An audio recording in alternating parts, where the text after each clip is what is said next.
Oke, alhamdulillah kita bersyukur pada pertemuan hari ini. Nanti mohon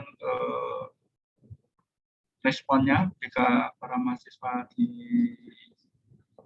atau saya minta untuk ditanggapi, sehingga perkuliahan walaupun daring tetap interaktif, mohon disiapkan alat tulis dan sebagainya. Para mahasiswa yang saya hormati, memang akhir-akhir ini di antara saudara ini semester berapa ya? Semester 4 atau semester berapa? Semester 6, Prof. Semester 6 ya. Kalau semester 6 yang semester 4 ini ya siap-siap Anda harus daring gitu. Daring dan luring hibrid. Nah, ini kalau Anda nggak tahu ini, kalau semester 6 banyak yang di Semarang atau banyak yang di kota, nanti itu menjadi pertimbangan. Jadi kalau Anda banyak praktikumnya, otomatis ya saat ini harus segera ke Semarang. Gitu. Jadi karena apa? Karena kita harus segera mulai melaksanakan pembelajaran praktikum itu secara luring. Nah, kecuali yang memang khusus itu dengan hibrid. Jadi ada yang praktikum dari rumah hanya melihat apa ya, ada sebagai mahasiswa IPA yang depan melihat dan sudah puas itu praktikum hanya melihat. Teman Anda kerja kan juga itu perlu pertimbangan. Jadi itu yang informasi yang saya peroleh pagi ini. Kemudian kita masuk ke dalam materi kita, yaitu tentang etnoscience dan instruksinya dalam pembelajaran IPA yang dapat mengintegrasikan kearifan lokal. Jadi ada 3 hal yang harus kita pahami. Yang apa itu? 1, etnoscience. Yang kedua, bagaimana pembelajarannya. Ya, pembelajarannya dalam konteks pembelajaran dengan materi-materi IPA. Dan yang ketiga, kita harus berpegang teguh kearifan lokal. Oleh karena itu, saudara, nanti besok minggu ke-5 Anda sudah harus maju menyampaikan dari apa yang sudah Anda siapkan, tugas-tugas yang berkaitan dengan pengamatan, observasi tentang kearifan lokal dan introduksinya dalam pembelajaran. Oleh karena itu, pembelajaran ini sangat menarik, apalagi ini nanti bisa sebagai bahan Anda ketika Anda nanti ya, membuat ya, kajian dari kuliah ini adalah semacam e-book atau LKPD atau bahan ajar. Itu harus ya Anda siapkan mulai sekarang. Para mahasiswa sekalian yang saya hormati, mungkin kita lanjutkan berikutnya, slide berikutnya, yaitu di sini ada beberapa contoh buku. Ya, buku ini, buku etnoscience ini saya buat pertama kali ketika saya berpikir kalau ada mata kuliah mestinya ada bahan ajar. Jadi kalau ada mata kuliah mestinya ada bahan ajar. Jadi bahan ajar ini saya buat, kalau Anda lihat logonya saja masih logo lama, ini tahun 2014. 2014 atau 2000 mungkin atau 2000 ya 2014.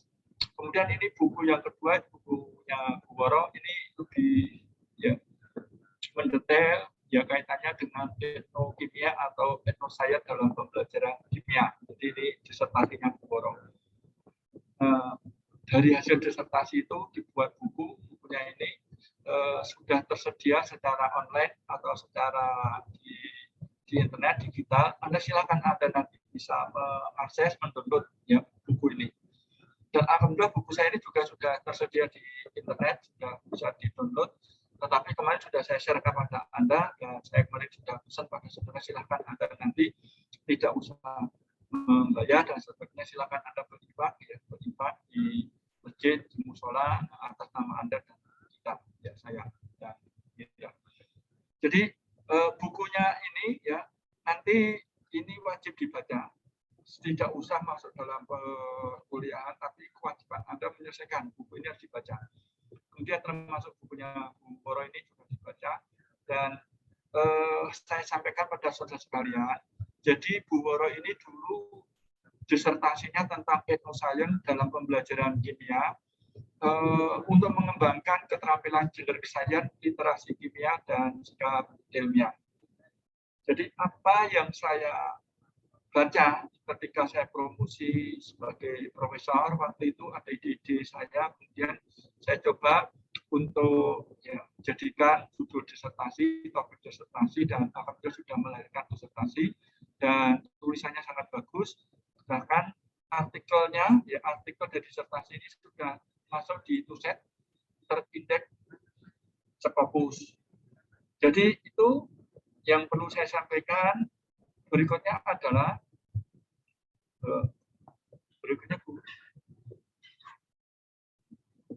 Nah, buku berikutnya ini buku bahasa Inggris, ya, sehingga harapan saya Anda bisa mencari buku ini. Sangat menarik, judulnya Indigenous Science, yaitu jadi Indigenous Science itu apa, Prof? Indigenous Science itu adalah pengetahuan masyarakat, pengetahuan asli masyarakat. Jadi ketika Anda bicara observasi, menanyakan sesuatu pada masyarakat, narasumber Anda adalah tuturan kata, bahasa, kalimat ya, yang disampaikan oleh narasumber, yang mengacu pada pengetahuan dia ya, tentang topik tersebut yang berbasis kearifan lokal tadi dinamakan sebagai indigenous science. Jadi indigenous itu pengetahuan asli masyarakat. Jadi bukan begini kalau ditanya, oh ini berdasarkan literatur Sudarmin, literatur Bumira dan sebagainya, yang dimasukkan itu berarti bukan indigenous science. Tetapi kalau dia dikatakan begini, oh ini menurut leluhur saya ya Pak, leluhur saya, ibu bapak saya, yang berkaitan dengan pengetahuan tentang manfaat jamu itu, jamu ini manfaatnya seperti ini. Nah, atau menurut pengetahuan saya Pak, selama ini seperti itu berarti dia menyampaikan indigenous science. Pengetahuan masyarakat atau pengetahuan dia. Tapi kalau menurut artikel, menurut buku, lah itu bukan. Ya, jangan dimasukkan dalam indigenous. Oleh karena itu, narasumber yang Anda boleh adalah, sudah disampaikan Bu Mira, sepertinya indigenous narasumbernya itu jangan narasumber yang sudah doktor, profesor, atau sudah S1. Biar nanti kalau kamu tanya langsung dia menjawabnya itu apa ya, lancar, atau jawabannya itu juga ilmiah. Itu kalau Anda mencari narasumber itu berarti Anda salah memilih narasumber. Berarti Anda salah memilih narasumber. Paham nggak Adila? Iya, Prof. Ya, itu. Jadi yang kamu cari nanti narasumber adalah tadi. Ya, kalau Anda bicara tentang Minang, yang ditanya ya ibu-ibu, siba-siba, atau orang yang melakukan, yang merasakan Minang. Nah, kamu tanya Minang oleh pakar yang ahli pertanian, ya nggak boleh. Itu bukan indigenous science. Oleh karena itu kalau Anda lihat, ilustrasi gambar ini sudah menunjukkan kejelasan. Jadi ada pertanyaan ya kepada seorang penjual kopi atau ini secara pengetahuan masyarakat tentang ini ya, serbuk-serbuk tanaman, kearifan lokal, tanaman-tanaman yang berkhasiat sebagai obat. Bisa terjelas ya. Ya, terlihat jelas kan ada. Kamu lihat aja ya. Tempatnya saja pakai apa? Masih ya zaman dulu ada tulisan seperti itu. Nah, jadi itu adalah ya buku ini menceritakan bagaimana masyarakat berhasil yang berkaitan dengan ya minuman-minuman lokal. Ada kopi, ada apa, ada teh, ada apa begitu. Nah ini yang berkaitan dengan menarik sekali buku ini. Kemudian yang kedua, buku kedua Natural Knowledge itu juga sering dinamakan sebagai bentuk yang namanya Natural Knowledge, pengetahuan asli. Juga sering dinamakan Indigenous Science. Nah, buku ini sangat menarik. Bahkan buku ini langsung kaitannya Indoscience, kognisi dan manfaat, keuntungannya. Jadi ketika kita bicara natural science, natural knowledge, pengetahuan asli, maka di situ pasti tidak lepas dengan kajian etnoscience. Nah, ketika bicara etnoscience tidak lepas dari kemampuan proses berpikir kognisi. Sehingga kemarin sudah saya sampaikan, etnoscience itu sebenarnya bisa mengembangkan keterampilan berpikir generik, literasi kimia, karakter-karakter tertentu, bahkan di sini dikatakan and utilities atau pemanfaatnya. Nah, buku ini sangat menarik, silakan Anda nanti bisa akses, bisa baca. Artinya apa? Saudara ketika membuat skripsi, membuat artikel, mohonlah ya, jangan lupa buku, cari bukunya.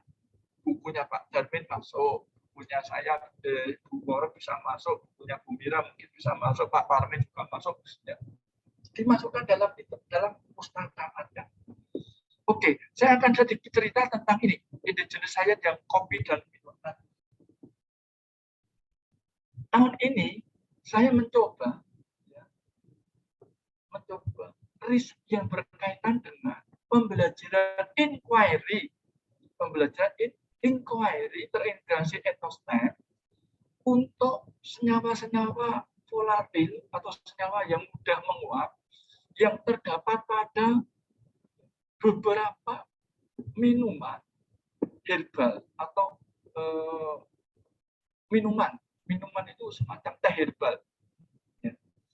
Ya, kajian saya adalah terinspirasi saya ketika saya mencari tanaman taxus yang ada di Gunung Singgalang di Padang sana. Saya betul-betul mungkin pernah saya tunjukkan videonya. Saya naik ke atas. Nah, di kanan kiri itu ya, sepanjang gunungan hutan yang ada di banyak sekali tanaman-tanaman yang warnanya menarik. Bahkan kalau saya lihat itu mesti memiliki khasiat tertentu. Kemudian saya tertarik juga mesti ini bisa digunakan sebagai teh herbal. Bahkan saya pernah ketika berjalan saya tanya sama bapaknya ya yang pemandu itu, ini loh Pak, coba ini dibawa Pak. Terus saya bilang, wah iya ya, wangi sekali ya. Ini tanaman apa? Dia mengatakan tanaman khas di sana. Cuma saya bahasanya karena nggak begitu bisa melafalkan, dia bahasanya bahasa sana. Kebetulan saya naik ke gunung itu dengan mahasiswa UNP, mahasiswa IPA. Mahasiswa IPA 5 orang saya ajak naik ke sana. Jadi penelitian saya, penelitian riset kolaboratif dengan UNP, saya mau libatkan mahasiswa. Nah, naik ke atas. Nah, mahasiswa setelah sampai di sana, jika ceritanya ditanam taxus. Tanaman taxus di sana itu ya, sepanjang hutan yang luas seperti itu ternyata hanya ada 11 tanaman taxus. Nah, dan saya menuju ada 3 tanaman, kemudian saya melihat sesuatu yang sangat ya kurang begitu mengenakan. Itu apa? Yaitu tanaman taxus yang ada di ujung sana, di dataran tinggi sana. Itu ternyata apa? Tanaman taxus itu sudah banyak diambil orang. Jadi kulitnya sudah dikupas orang-orang itu. Kemudian diambil, kemudian nanti dibuat untuk teh dan sebagainya.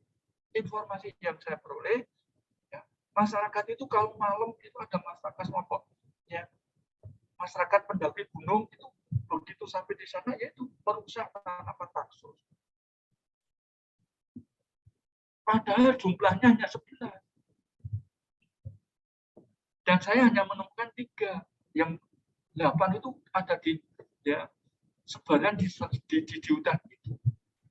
Oleh karena itu, ya, ketika saya tanya di sana ya, dengan penunjuk jalan pemandu itu, dia mengatakan sangat memprihatinkan, sehingga perlulah suatu proses namanya konservasi tanaman itu. Nah, kemudian saya datang di sana dengan mahasiswa, kemudian saya mencoba untuk melihat ya dari habitatnya, dari ciri-ciri tanamannya, kemudian saya lihat akarnya, saya lihat dari lingkungan ekologinya. Ya. Kemudian ada mahasiswa yang ada yang saya ajak itu ternyata dia membawa alat-alat, dia mengukur pH tanah, ya, yang ada di situ. Jadi dia mengambil dengan air aquanya, kemudian tanahnya diambil, kemudian diberi air aqua, kemudian diekstrak akarnya, diukur pH-nya. Ada yang mengukur tentang kelembaban udara, ada yang mengukur kandungan gas, ya, membuat dengan sensor kandungan CO2 yang ada di sana. Kemudian ada yang mengukur lagi yaitu tentang humusnya, kira-kira daunnya apa saja. Nah, sehingga apa? Ketika mahasiswa yang saya ajak ke sana, berarti dia melakukan suatu kegiatan yang namanya inquiry. Jadi dia menginquiry tentang menemukan apa sih tanaman taxus, bagaimana lingkungannya, bagaimana kehidupan humusnya, bagaimana tentang ya pH-nya dan sebagainya. Ini. Nah setelah itu saya minta izin sama bapaknya, saya mengambil sedikit tanaman itu, kemudian mau ditanam di ya, dataran rendah atau di dataran rendah. Kita mengambil, kemudian kami juga meminta izin untuk mengambil kulitnya, kemudian saya bawa pulang, kemudian nanti tahun ini akan saya ekstrak dan uji lagi. Nah, sehingga riset saya ini, ya, buku ini adalah ini nanti ya akan saya share, dan tadi ada satu buku tadi juga akan saya share lagi. Nah, saya tolong Anda nanti membaca buku saya, 2 buku ini. Mungkin yang di atas tadi yang gambarnya cewek tadi Bu Mira, bagus juga itu. Nah, buku ini bagus sekali ya. Buku yang saya buat ini adalah buku model pembelajaran inquiry untuk hutan tanaman tropis. Artinya apa? Artinya saya ingin memberikan pengalaman pada saudara bagaimana sih ya pembelajaran inquiry, ya. Pembelajaran inquiry. Nah, bagaimana sih langkah-langkah pembelajaran inquiry? Nah di situ ya, maaf ini saya coba untuk nanti saya terangkan pada saudara.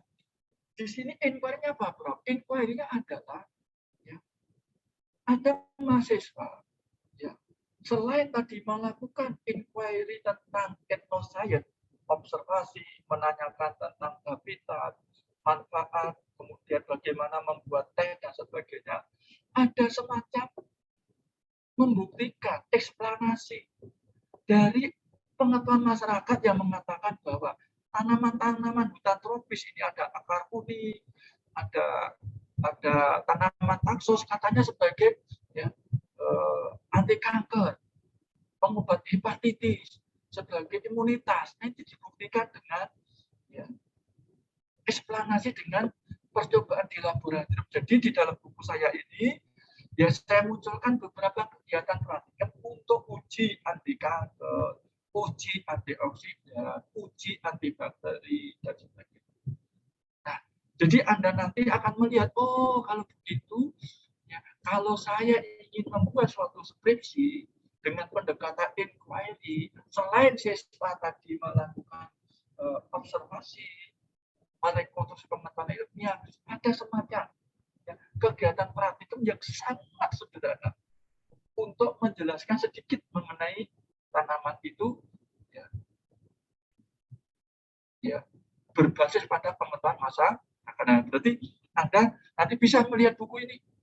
Nah, berikutnya Bu Mira tadi sudah bagus ya buku. Nah ini juga, tapi saya ini mengakses Sumatera. Anda kalau membaca buku ini, oh di situ ada data-data yang menarik, pembanding antara taxus, akar kuning, kemudian ada sarang semut yang ada dari ya, kemampuan untuk anti kankernya. Oh ternyata kalau masyarakat mengatakan oh ini sebagai anti kanker, menjaga anti kanker, sarang semut sebagai anti kanker, akar kuning, Anda kan lihat, oh ternyata secara ilmiah pernyataan dari masyarakat tentang anti kanker dari tanaman tadi dapat Anda temukan, oh yang paling baik itu ternyata tanaman taxus. Yang paling baik sebagai anti kanker. Kok bisa? Karena data dari laboratorium, inquiry laboratorium menunjukkan seperti itu. Nah, ini tertera dalam buku. Nah, ini senyawanya. Ini namanya senyawa taxol, ya, taxol, struktur taxol. Ini struktur yang di bawah itu. Oke, ini tanamannya taxus. Oke. Berikutnya kita akan masuk pada etnoscience. Nah, jadi saudara sekalian, mata kuliah etnoscience itu adalah mata kuliah mungkin ya, di prodi IPA yang ada di Indonesia pada saat itu tahun 2009. Anda itu berarti angkatan tahun 2000, angkatan ke-12. Ya, jadi ada angkatan yang pertama itu tahun 2009. Nah, waktu itu mungkin Bu Mira masih sudah masuk. Nah, Etnosains itu satu-satunya mata kuliah pada saat itu yang ada di prodi IPA.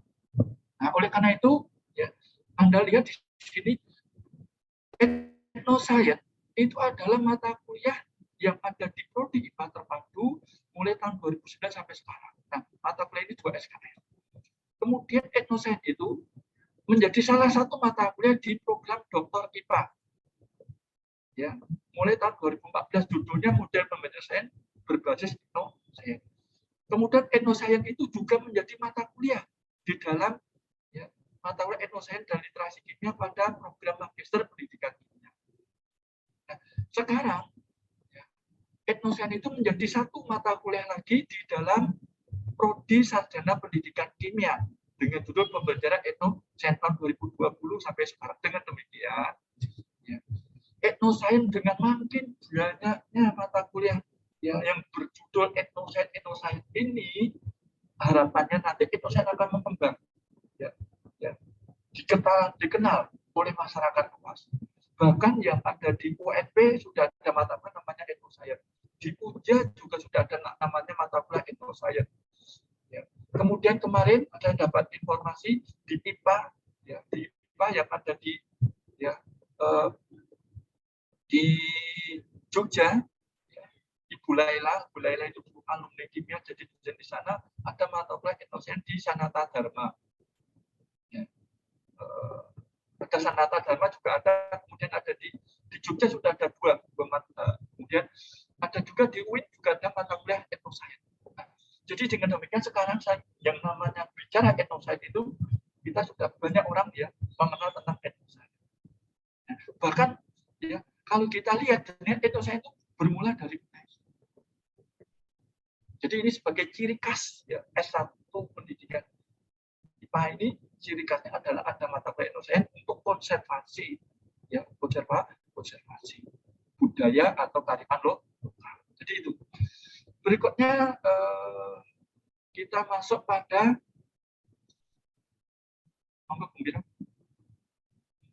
nah, terus ini, ya, ini riset. Nah, ini udah ini sudah nggak usah, saya kira nanti. Nah, ini adalah beberapa reputasi, beberapa kegiatan bagaimana mengenalkan, mengintroduksi, mengenalkan, ya, etnosains itu agar, ya, didengar atau meluas. Maka ini kegiatan ini, ya, kegiatan webinar, pelatihan, kemudian seminar.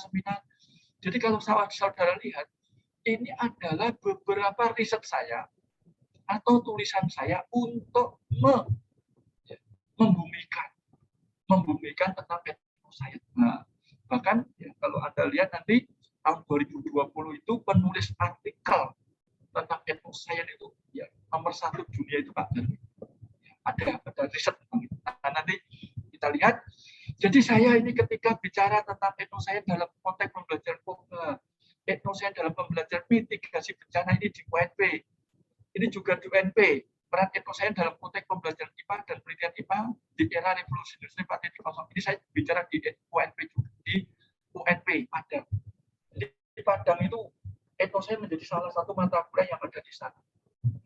Kemudian model inquiry terintegrasi etnosains untuk metabologi ini adalah riset saya tahun kemarin. Ya.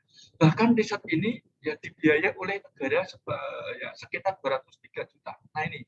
Jadi bicara tentang etnosains bisa juga menjadi riset-riset yang unggulan, dan dapat, ya, diterima oleh itu. Oke, terus. Nah, ini. Nah, ini beberapa, ya. Anda lihat saya bicara tentang etnosains, ya. Agustus di Sidoarjo, September di Lambung Mangkurat, Oktober di UNJ, kemudian di Mula Warman. Anda bayangkan. Bahkan kemarin tahun 2021 saya bicara tentang etnosains itu sebanyak 14 webinar. Nah, tahun 2022 belum ada yang mengirim ya, meminta saya untuk bicara etnosains, tapi ada satu yaitu di Universitas Riau. Ya, nanti bulan April atau Mei akan saya bicara tentang etnosains. Nah, jadi saudara sekalian, dari cerita saya ini saya hanya berpesan pada saudara yang berminat etnosains silahkan. Etnosains silahkan. Bahkan artikel Bumira yang ada di Scopus itu ya, tahun 2017 itu sekarang biayanya sekarang yang mensitasi ya. Jadi Bumira itu hebat ya, bisa menulis artikel di Tuset. Tolong nanti Anda, saya mohonlah untuk bisa mengambil terus coba Bumira sebenarnya di Bumira. Nah, ini artikel Bumira yang nomor 4D. Ini sangat diminati, bahkan citasinya biasa sekali. Saya kemarin saja baru saja saya lihat 2 hari yang lalu ini disitasi oleh orang luar negeri. Jadi kalau kita bicara etnoscience, rekonstruksi ini, maka ini bisa untuk mengembangkan karakter konservasi. Ini beberapa artikel-artikel ya yang masuk di dalam indeks Scopus. Artinya apa? Dari A sampai G, saya mohonlah Anda bisa mengambil artikel-artikel ini sebagai referensi pada penulisan skripsi saudara. Jadi jangan sampai Anda judulnya etnoscience, di situ saya lihat tidak ada satupun nama dosen yang diambil ya, di dalam referensinya. Maka kemarin ada satu mahasiswa itu menulis etnoscience, saya tanya loh, kenapa artikel-artikelnya seperti Bumira, Pak Parmen, Pak Darmin, dan sebagainya enggak ada. Ternyata dia enggak terpikirkan ternyata ada artikel-artikel dan dosen-dosen yang berkaitan dengan itu. Oleh karena itu, dari pembelajaran ini mohonlah Anda bisa mengambil artikel-artikel ini. Anda perhatikan, ya, ini tentang Bajagah, ya, sebagai anti kanker. Ini sudah masuk di dalam artikel Scopus, silakan Anda ambil. Ya. Ini adalah ya, etnoscience juga untuk menimbangkan kewirausahaan. Ya, ini dengan ya, pendekatan etnoscience. Ini juga ya, green chemistry, ya, untuk mengembangkan ya, green chemistry dengan etnoscience. Ya, kearifan lokal tentang konservasi yang berbasis pada nilai-nilai green chemistry. Nah, ini juga Bumira, kemudian ini Pak Beni, ini adalah doktor etnoscience dari Taiwan. Ya, dia kuliahnya Mas Beni ini dulu dari UNESA, kemudian ketika saya bicara etnoscience, mata kuliah etnoscience di prodi IPA atau saya di UNESA, saya bicara tolong ada mata kuliah yang berkaitan dengan etnosa atau kearifan lokal di dalam pembelajaran IPA. Nah, ketika saya bicara seperti itu, ya, di dalam mereview kurikulumnya, kemudian Pak Beni ini sebagai sekretarisnya, dia sangat tertarik sehingga ketika itu dia minta rekomendasi saya ya, untuk kuliah di luar negeri memahami etnoscience. Nah, alhamdulillah dia bisa kuliah di Taiwan dan dia sudah lulus. Nah, itu Mas Beni. PhD-nya dari Taiwan. Nah, ini Bu Wara tentang literasi kimia, ini disertasinya beliaunya. Ya, ini juga disertasi beliaunya. Jadi kalau beliaunya ini dari satu disertasi itu ya minimal sudah ada 2 yang sudah masuk di ya Scopus. Bahkan yang terakhir itu kemarin itu sudah E1 itu. Ya. Itu juga etnoscience. Nah, itu produktif sekali ya. Nah, jadi artinya apa? Saudara-saudara mohon nanti bisa, ternyata ya materi-materi yang ada di saya, semua hampir materi yang saya share itu sebenarnya bisa berpendekatan atau berbasis pada etnoscience. Nah, itulah yang harus Anda kembangkan, itulah yang harus Anda buat nanti di dalam pembuatan proyek, pembuatan modul LKPD apa yang harus Anda hasilkan dalam kegiatan kuliah ini. Jadi kuliah ini nanti adalah ya, kaitkan dengan itu tadi, membuat modul dan sebagainya. Begitu. Betul ya Bu Mira, ini tugasnya membuat modul ya? Dan ajar ya? Dan ajar, Prof. Nah, iya. Ya, dan ajar nanti bisa itu. Oke, terus kita lanjutkan. Nah, ini. Nah, kalau sering sekali saya bicara etnoscience, sebenarnya saya sudah pernah sampaikan kemarin ya, etnoscience apa. Jadi yang penting di sini adalah ketika Anda nanti mengambil fokus etnoscience harus dipikirkan bahwa kearifan lokal, fokus yang Anda ambil data itu harus mengandung konsep-konsep sains, pengetahuan ilmiah. Jadi jangan sampai nanti pertanyaan saudara atau mungkin hasil data saudara itu setelah Anda peroleh belum terpikirkan tentang kaitannya dengan pengetahuan ilmiah. Oleh karena itu, saran saya silakan Anda nanti buat semacam rubrik atau data-data pertanyaan, kemudian dievaluasi kembali, kira-kira kalau saya tanya ini nanti kira-kira bagaimana ya responnya. Atau Anda tanya saja, kemudian nanti setelah diperoleh data, nah kemudian Anda pikirkan kira-kira mengandung konsep ilmiah atau tidak. Nah, itu. Nah, ini saya ketika itu melakukan riset tentang batik yang ada di sekarang. Ya. Oke. Terus berikutnya, Bu Mira. Nah, mengapa kita perlu membumikan etnoscience? Nah, ini etnoscience. Yang pertama itu Indonesia itu kaya akan budaya. Kearifan lokal kita banyak sekali, sehingga perlu dikonservasi dan dimanfaatkan dalam pendidikan, pembelajaran, dan riset sains. Jadi kita mencoba dengan cara begitu memanfaatkan kearifan lokal itu berarti kita melakukan suatu proses konservasi. Dengan ketika kita memanfaatkan materi-materi atau bahan kajian yang berkaitan batik, berarti kita juga ikut melestarikan tentang batik. Ketika kita bicara tentang jamu, nah berarti kita ikut melestarikan tentang jamu melalui pembelajaran apapun. Nah itu berarti itu.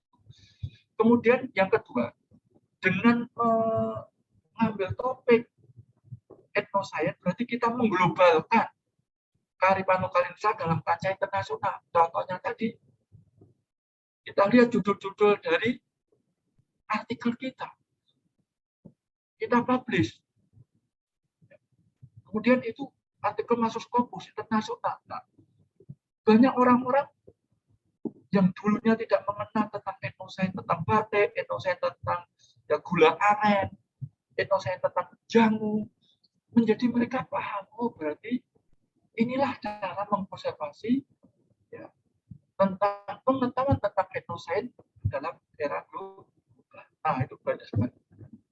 Nah itu berarti kalau Anda nulis artikel tentang etnoscience kemudian dipublish, dibaca orang luar negeri dan sebagainya, oh berarti Anda ikut mengglobalkan kearifan lokal. Kemudian yang ketiga, generasi muda itu perlu dibekali. Bekali apa? Budaya, etika, moral, karya bangsa yang ada di bangsa kita. Milik kita. Perlu dibekali. Nah, salah satu caranya adalah dengan pembelajaran berbasis etnoscience. Berikutnya adalah pada era promosi bahan kajian itu relevan, masih relevan dengan pembelajaran saat ini. Bahkan kalau kita lihat perkembangan Mas Menteri, itu sekarang itu pembelajaran yang berbasis kearifan lokal, bahkan pendidikan kita sekarang akan berbasis pada teorema atau gagasan dari Ki Hajar Dewantara yang dinamakan Merdeka Belajar. Nah, oleh karena itu inilah gambaran Anda. Misalnya saja Anda nanti ingin membuat suatu skripsi di latar belakang masalah. Nah, bisa ambil seperti ini.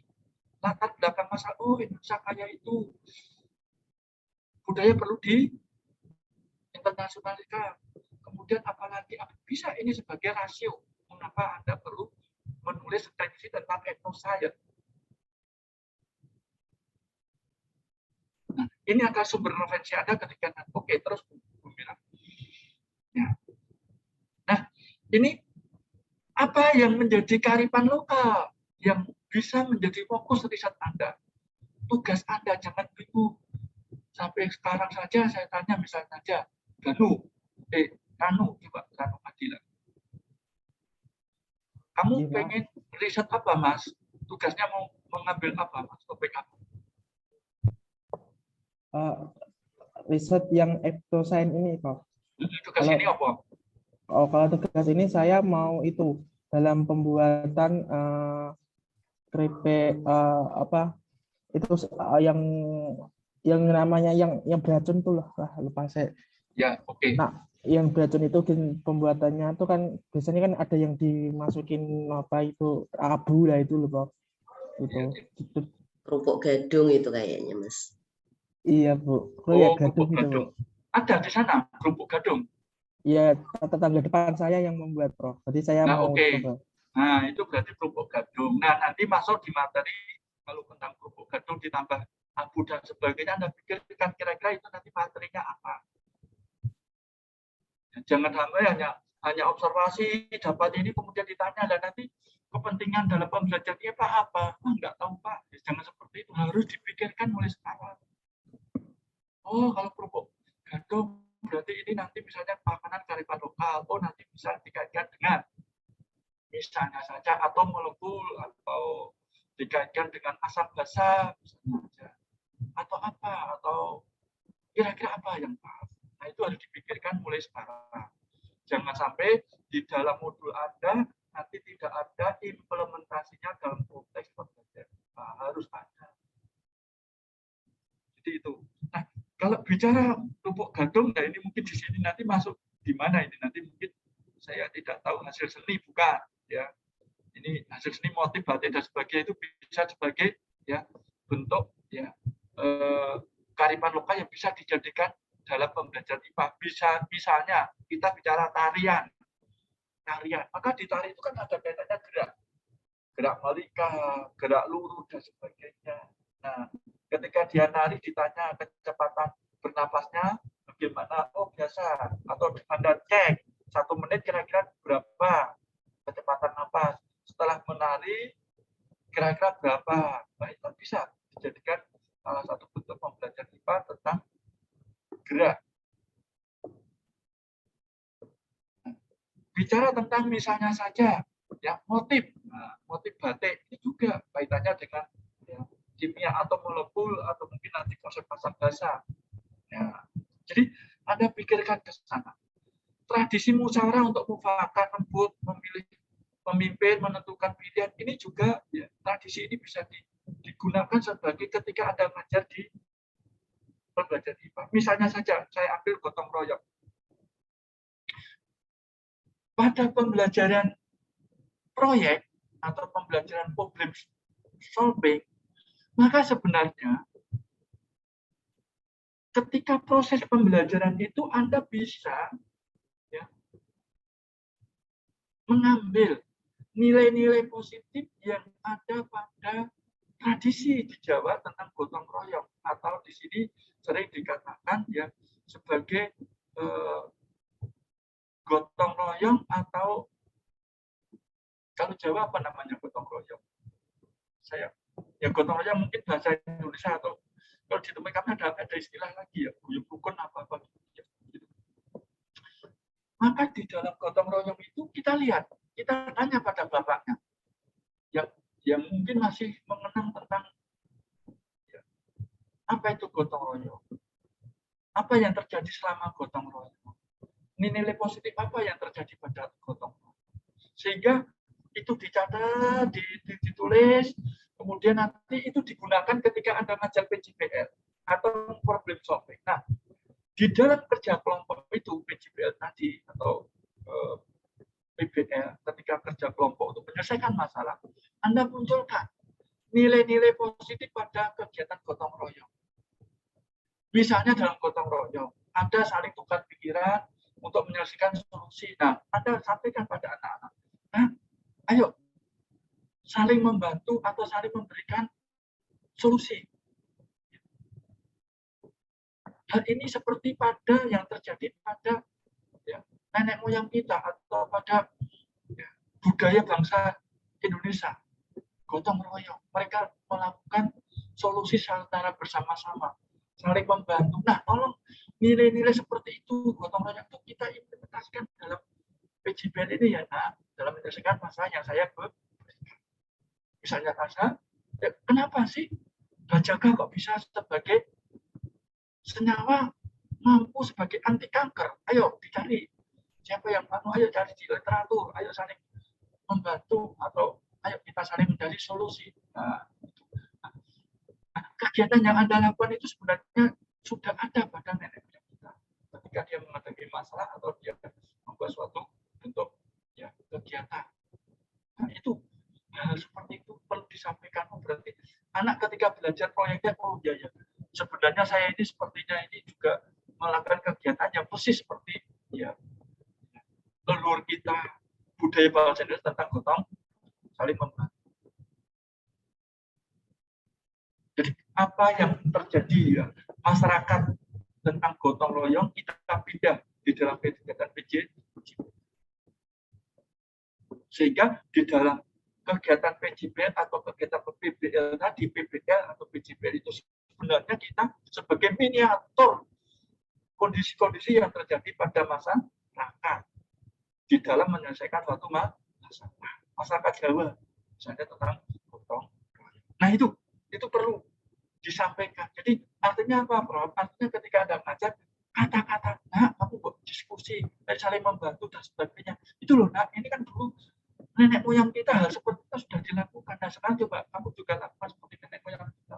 Kita melestarikan kebiasaan-kebiasaan baik dari nenek moyang kita. Nah itulah yang saya maksudkan. Anda menanamkan nilai-nilai gotong royong tadi dalam konteks pembelajaran. Nah itu yang paham Adi? Adila, paham? Iya, Yang Pak. saya maksudkan? Iya, insya Allah, Prof. Jadi kalau Anda nanti pakai PBL, PJBL, tolonglah Mas Adi bisa saja, oh kamu mengaitkan kondisi-kondisi yang terjadi pada kegiatan gotong royong atau apa-apa yang positif di dalam masyarakat Jawa disampaikan pada siswa. Minimal dia mampu, ya. Jadi sebenarnya saya itu melaksanakan suatu kegiatan yang memang sudah ada di tradisi kita. Nah, ya, gotong royong membuat rumah, selamatan, grebek, nah, ini sedekah bumi, gunungan, apeman, itu sebenarnya kalau kita betul-betul ya kita perhatikan betul-betul sebenarnya di situ ada konsep-konsep saya. Konsep etnoscience. Nanti kita pola pikir, hukum, adat, foskor, lisan, sebagian lisan dan bahkan lisan ini yang menarik. Foskor ini saya pernah ya, iseng-iseng ke Lawang Sewu, Semarang. Mungkin kalau ini masih yang ada di daring di sana, kalau besok ke Semarang sekalilah ke Lawang Sewu. Nah, di Lawang Sewu itu ternyata ada semacam ya, tulisan itu sudah kuno sekali. Di situ dikatakan bangunan ini dibangun dengan ya, menggunakan perekat dari bubuk merah, bubuk bata merah, ditambah ya, putih telur dan gamping. Sebenarnya dari kalimat itu bisa diterjemahkan mengapa kok pakai putih telur ya. Nah, nanti penjelasan ilmiahnya apa? Setelah kita pikir-pikir, oh ya putih telur itu kan bisa sebagai suatu protein. Protein itu kan ya, bisa sebagai perekat, polimer. Jadi dia merekatkan antara gamping, batu merah dengan gamping dan dengan ya serbuk bata merah, gamping, kemudian dengan telur itu nanti merekatnya. Bahkan dulu ya ketika saya membuat layang-layang dulu waktu kecil, layang-layang itu kalau nggak ada lem saya pakai itu juga ya putih telur itu saya gunakan sebagai ganti lem dan itu bisa digunakan dan itu bisa rapat. Nah, coba Anda nanti kalau Anda ibu iseng-iseng ya coba nanti Anda gunakan putih telur ya untuk mengelem itu mungkin akan Anda temukan oh ternyata putih telur bisa sebagai lem. Nah itu. Jadi itulah nanti dijelaskan kenapa kok putih telur bisa sebagai lem atau apa. Nah, dijelaskan karena ada suatu senyawa protein. Nah, ini beberapa jenis ya kearifan lokal pembuatan arang ya. Ya mungkin di desa Anda mungkin adalah pembuatan arang. Nah, pada proses pembuatan arang itu sebenarnya kan ada proses-proses kimia, perubahan dari ya, bahan bakar kimia ya, yang ada di dalam arang. Jadi ini arang. Nah, ada proses pirolisis, ya, pembuatan arang pirolisis. Kemudian bagaimana ya arang itu kok bisa sebagai kalor? Oh, kan berarti ini kaitannya dengan ya, kalorimeter atau panas atau energi. Jadi ketika Anda bicara tentang konsep tentang energi, energi kimia, energi ya gerak, energi apa, maka Anda munculkanlah di masyarakat kita itu kan ada arang. Nah, arang itu sebenarnya bisa sebagai bahan bakar karena ada kandungan kalornya. Nah itu. Jadi dengan demikian, ketika Anda ngajar bisa mengkaitkan kondisi-kondisi yang masyarakat dulu kalau memasak itu pakai arang, diingatkan kembali. Bahkan kalau membuat sate sekarang masih ada juga yang memakai arang. Oke, terus Bu. Ya, oke. Nah, ini oleh pembelajaran kimia, ya ini kimia, Anda jangan sampai bingung. Kimia dan sains itu memang menjadi satu bidang kajian yang menarik. Jadi kalau bicara sains juga bicara kimia, fisika, biologi. Nah, oke, terus ini hasil-hasil dari apa yang dipikirkan ya, Bu Woro. Jadi Bu Woro itu membuat desain yaitu pembelajaran kimia berpendekatan etnostek. Bagaimana caranya? Yang pertama, tahapannya Woro Sumati, W-O-R-O, ya, Woro Sumati, wartakan. Jadi wartakan. Anda sebagai guru ketika akan menggunakan pembelajaran etnoscience dengan ya, sintaknya Woro Sumati, maka yang pertama langkah pertama wartakan. KD atau topik yang dapat dirancang pelajaran dengan pendekatan etnostek berdasarkan kajian tentang materi kimia apa yang dapat dikaitkan dengan kearifan. Nah, jadi Anda mungkin di dalam menulis KD atau dalam pengantar guna nanti kita akan mengajarkan tentang kalor atau energi. Nanti ketika saya ngajar, ini nanti saya ingin mengaitkan antara energi, kalor tadi dengan misalnya saja dengan proses pembuatan arang atau arang ya, proses pembuatan arang. Nah, itu berarti Anda mewartakan. Jadi ketika saudara ngajar tentang kalor, maka nanti ada masukan-masukan tentang arang tadi. Kemudian observasi. Nah, Anda sampaikan. Nanti dalam konteks pembelajaran, berarti Anda meminta siswa untuk observasi langsung wawancara dengan narasumber misalnya tentang pembuatan arang. Arang itu apa ya, Pak? Bagaimana cara membuatnya ya, Pak? Bagaimana agar arang itu nanti dihasilkan produk arang yang bagus, berkualitas. Arang nanti kalau sudah jadi kira-kira kalau dijual untung atau rugi. Nah, kalau begitu berarti Anda benar mengajar menggunakan etnostek.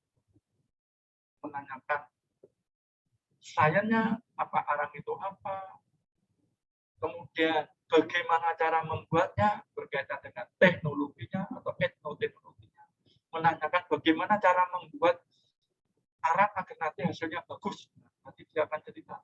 Nah itu etnoengineering dan bagaimana kalau membuat arang itu kira-kira bagaimana perbandingannya, kemudian berapa lama, kemudian harga arangnya itu berkaitan dengan etnomatematika. Nah itu begitu.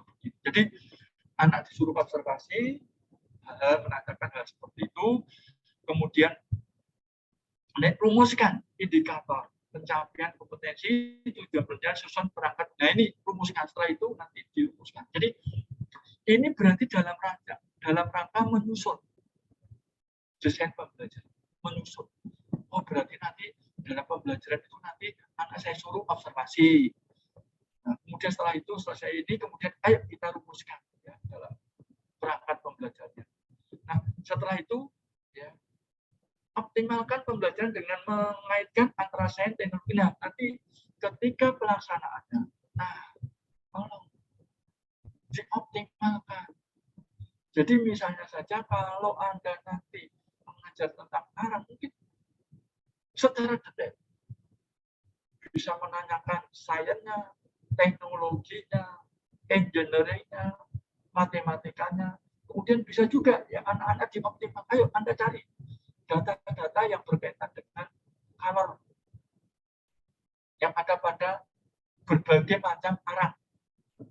Ya. Arang dari kayu jati, arang dari kayu apa. Mungkin Anda silakan Anda cari. Nah, itu berarti saudara ketika ngajar bisa mengembangkan sampai seperti itu. Tetapi yang paling penting tadi sudah Prof. sampaikan, kalau etnosains harus ada observasi. Sehingga misalnya saja ketika Anda ingin memberikan tugas pada siswa, misalnya saja, nah, nanti tolong ya, Anda tanya, misalnya saja, arang-arang yang dibuat kalau bahannya dari kayu jati, kayu mauni, kayu ini kira-kira menurut pendapat dia apa ya, nah? Itu juga perlu dibekalkan pada siswa sehingga nanti akan masuk kalau jenis dari bahan-bahan itu kira-kira apa. Nah, itu harus dirancang. Oke. Berikutnya nih. Nah, oke, ini contoh ini kalau Anda lihat ini beberapa contoh di dalam kimia ya, yang membuat ya, garam tradisional. Saya pernah melakukan ini garam tradisional yang ada di daerah pantai Rembang. Itu saya pernah melakukan kegiatan ini. Oke, berikutnya ini kimia ya. Ini kimia terus. Nah, ini kimianya, ini sainsnya, teknologinya ini tradisional ya.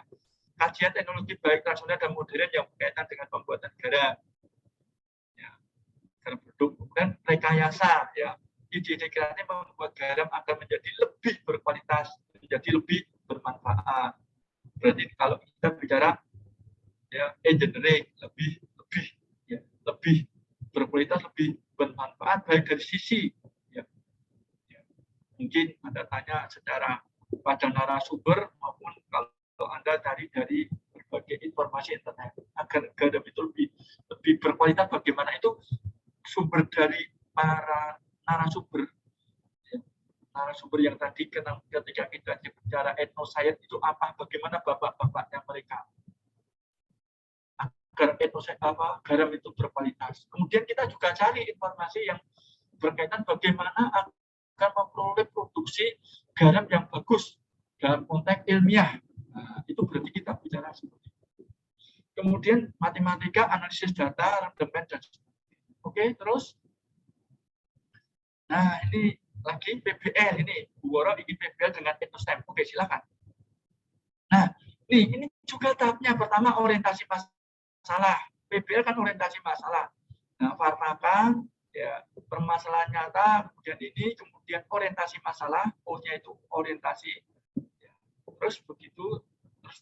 Nah, kemudian tahap kedua rekonstruksi. PBL yang pertama tadi orientasi masalah. Sintak yang kedua rekonstruksi sains ilmiah. Nah, ini rekonstruksi. Ya. Jadi nanti memberikan tugas pada siswa atau dalam konteks pembelajaran kita melakukan rekonstruksi pengetahuan masyarakat menjadi sains ilmiah. Nah, ini. Kemudian organisasikan. Maksudnya memutuskan menggunakan teknik tertentu. Nah, misalnya saja nanti ya anak-anak, ayo kita membuat, ini masuk teknologinya ya, membuat tentang alat membuat tentang garam atau percobaan pembuatan garam secara sederhana.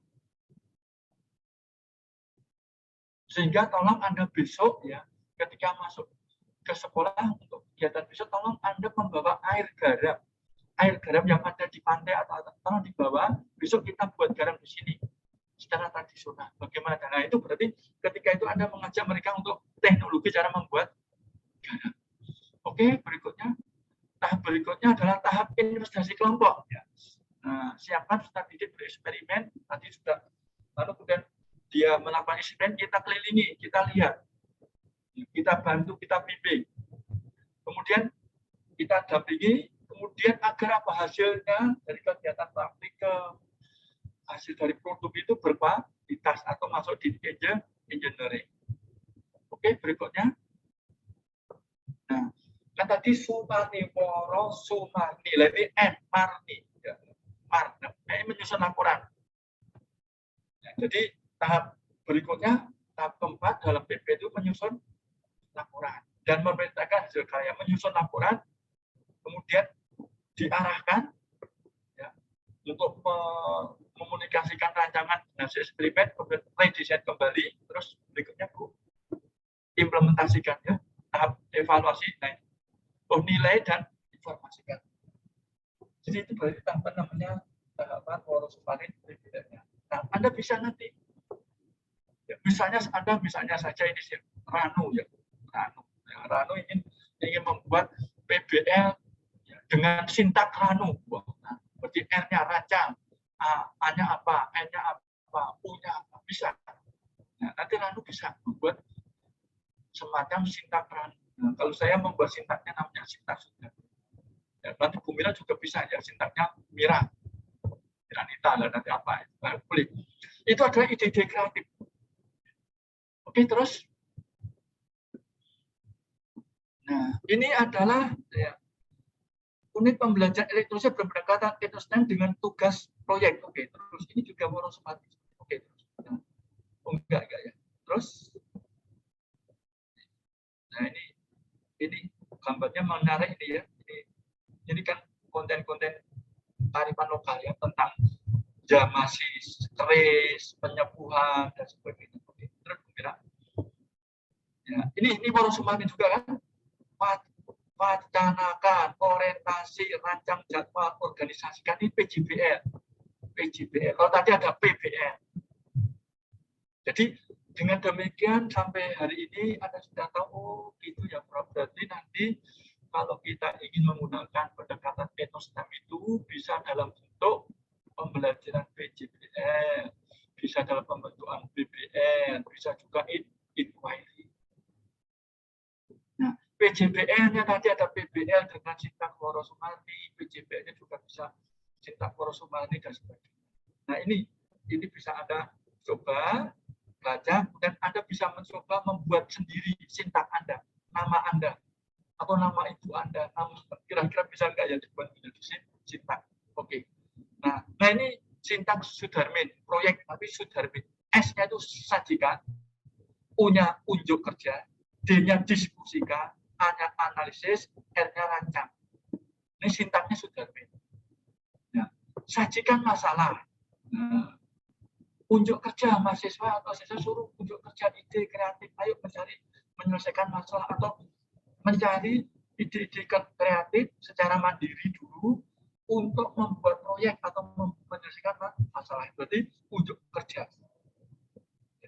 Kemudian diskusikan. Nah, setelah kerja mandiri, kemudian ayo diskusikan. Kamu tadi kan sudah mencari ide-ide kreatif Anda. Ya. Dengan mencari dokumen-dokumen, literasi-literasi dari berbagai sumber. Nah, sekarang diskusikan. Ayo kita diskusikan kira-kira Anda apa, kemudian ayo kita cari solusi. Proyek atau PBL, solusi yang kita pilih. Kira-kira apa. Nah, itu diskusikan. Kemudian dianalisis, diputuskan mana yang akan kita gunakan untuk kegiatan praktikum atau proyek. Kemudian setelah itu dirancang jadwal proyek atau kegiatan-kegiatan praktikum yang akan kita lakukan.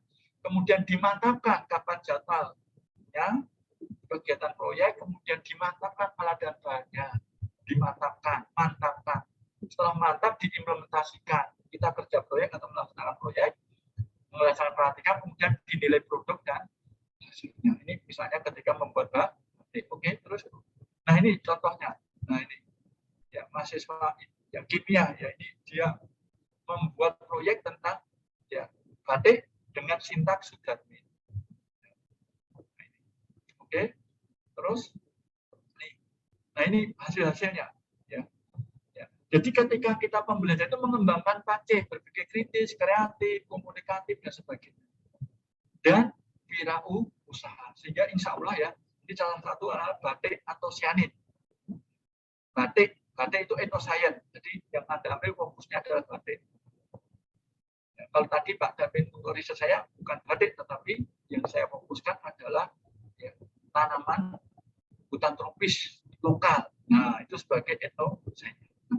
Kemudian antosianin, pewujudan batik kimia. Jadi nanti di dalam ini ternyata ada senyawa yang namanya antosianin. Dan antosianinnya ini nanti sebagai ini motif batik. Jadi motif batiknya ini senyawa-senyawa antosianin. Nah setelah itu struktur antosianin sebagai, nah kemudian dibahas apa itu antosianin. Oke, kita bicara tentang senyawa antosianin atau pewarnaan. Nah kemudian berikutnya ya teknologinya, ya, bagaimana cara mengisolasi tanaman pewarna-pewarna atau senyawa-senyawa yang ada di dalam tanaman pewarna alami tadi. Ya, ini teknologinya, tekniknya apa? Ini berarti teknologinya sebetulnya. Ini beberapa produk yaitu pemanfaatan pewarna untuk batik. Ini batiknya batik sains. Ini dari Bu Nailah Krisnawati. Ya, ini adalah dosen dari universitas. Ya. Ini universitas yang ada di Cirebon, ya. Universitas Gunung Jati. Ya. Nah, tolong Anda proses membatik dan sebagainya Anda pelajari di mana proses-proses ini mengandung proses sains. Ini produknya.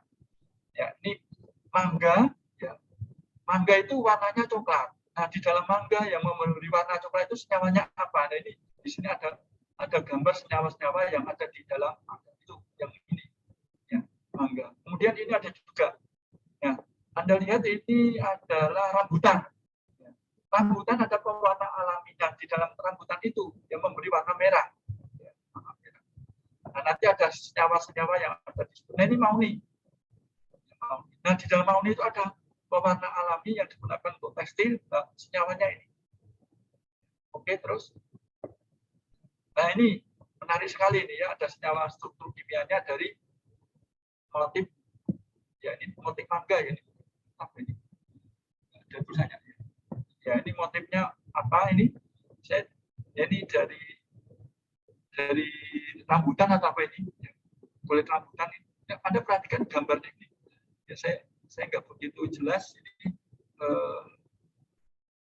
nggak ada tulisannya ya. Oke. Nah, ini Anda lihat ini ya, ada senyawa-senyawa kimianya ini nama tanaman ya, yang tanaman. Ya, daun-daun yang digunakan pewarna alam. Oke, terus. Nah, oke. Nah, ini produk-produk ya. Ini mahasiswa PGSD ya. Ini adalah mahasiswa PGSD seperti saudara. Oleh Bu Naila, dia suruh membuat batik. Membuat batik. Nah, misalnya saja batik ya, namanya batik udel bodong. Nah, tapi ini menggunakan ya apa itu senyawa, gambar-gambarnya, motifnya dimodifikasi. Nah, dimodifikasi ada ininya, ada struktur kimianya. Jadi kalau sebelumnya belum ada struktur kimianya, ada struktur kimianya, kemudian di sini ada ya tanamannya. Nah, ini ada lihat di sini ya. Anda lihat di bawah deskripsi ada baca. Ya, sehingga ini ada keterangan. Oke. Ya, ini beberapa tanaman. Nah, ini proses-proses yang dilakukan mahasiswa ketika dia melakukan pendekatan etnosains dengan proyek. Jadi dia melakukan betul-betul ya, dia kerja sendiri, membatik sendiri, kemudian akhirnya nanti akhirnya dia mempunyai jiwa kewirausahaan. Ini sampai menghasilkan produk batik. Jadi dia anak-anak mahasiswa PGSD tadi membuat batik seperti ini. Oke, cukup bagus ini, sangat menarik, harganya juga mahal ya 300. Kemudian hasil dari itu tadi dibuat semacam ya artikel kemudian dipresentasikan. Nah, ini hasil-hasil dari kegiatan riset itu. Oke. Terima kasih Bu Mira. Mungkin saya ingin meminta tanggapan saudara. Kira-kira Adila paham nggak apa yang saya jelaskan? Oke, Prof. Apa contoh-contoh apa pembelajaran yang bisa diintegrasikan dengan etnosains apa? Pembelajaran yang diintegrasikan dengan etnoscience tadi dari penjelasan Prof. Darmin yang sedikit membuat saya menarik itu terkait itu Prof. Apa namanya, misal seperti selamatan atau apa kegiatan hajatan apa acara tradisional gitu nggih Prof, yang mana mengutamakan prinsip gotong royong antar warga seperti itu nggih Prof, nanti bisa diterapkan di pembelajaran, khususnya pembelajaran yang bersifat kooperatif mungkin menggunakan model PJBL seperti itu nggih Prof.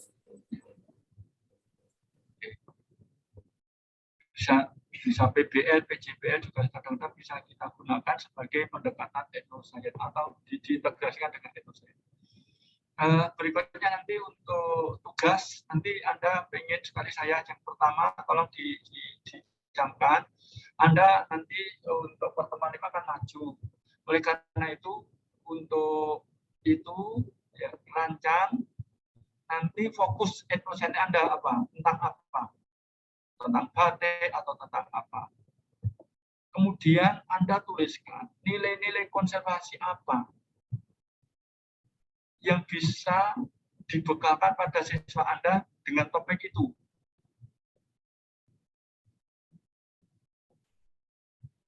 Apa harapan Anda?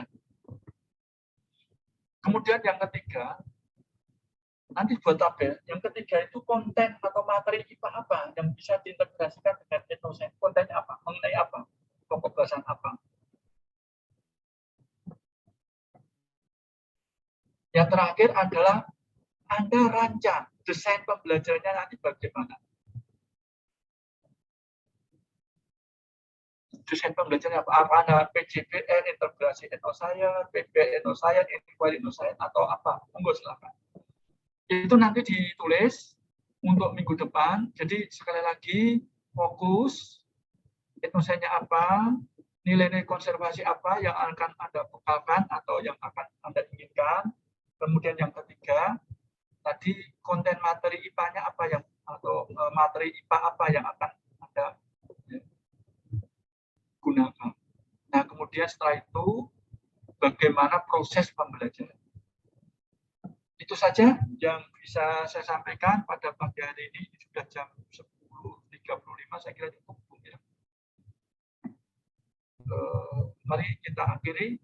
Ya. Atau Bu Mira mau tambah? Ada tambahan Bu Mira? Boten Prof, cekap Prof.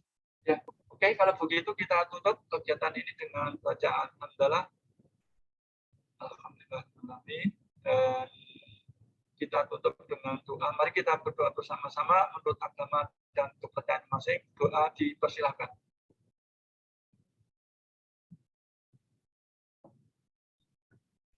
Cukup. Oh ya, nanti saya masih lupa, nanti buku yang saya berikan dua itu, nanti akan saya beri semacam instrumen, tolong Anda bisa menilai produk dua buku yang saya hasilkan dalam rangka ya perbaikan untuk penerbitan berikutnya. Jadi buku itu belum jadi, tapi saya minta masukan dari saudara, dan setelah itu akan saya perbagi lagi sehingga lebih baik daripada apa yang ada sekarang. Terima kasih, mari kita akhiri. Wassalamualaikum warahmatullahi wabarakatuh. Waalaikumsalam warahmatullahi wabarakatuh. Matur nuwun Prof. Matur nuwun, sami-sami. Terima kasih.